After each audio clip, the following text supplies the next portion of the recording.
Stevens has been in the U.S. Senate for nearly 40 years now, one of its major power brokers. And while the Alaska Republican is not a household name in most of the country, many have heard of one of his pet projects, the so-called Bridge to Nowhere he wants to build on this site in his home state with your tax dollars, perhaps the most infamous symbol of pork barrel spending. Tonight, Senator Stevens is in the spotlight for something else, though. The FBI raided his house in Alaska in a corruption investigation. Here's Cheryl Atkinson. One of the nation's most powerful senators spent the day trying to dodge cameras on Capitol Hill. It's a nice day.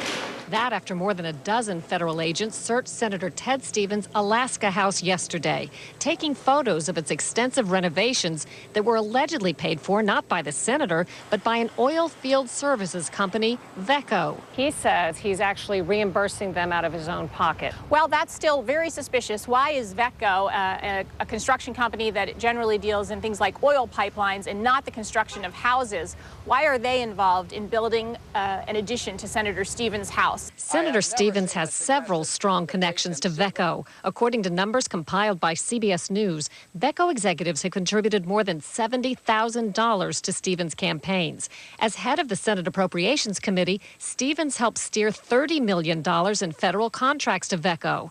And VECO reportedly paid Stevens' son, Ben, upwards of $240,000 in consulting fees while he was an Alaska state legislator. The FBI has searched his offices, too.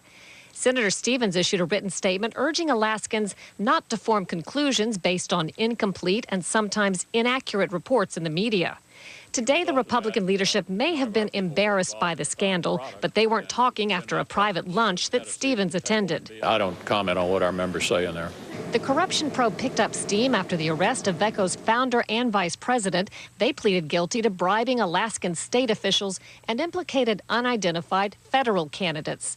At age 83, Senator Stevens is the longest-serving Republican now in the Senate. He got into politics even before Alaska became a state and has said he has a 10 ear for critics. But with the FBI now so close to home, the voices of his detractors may be harder to ignore.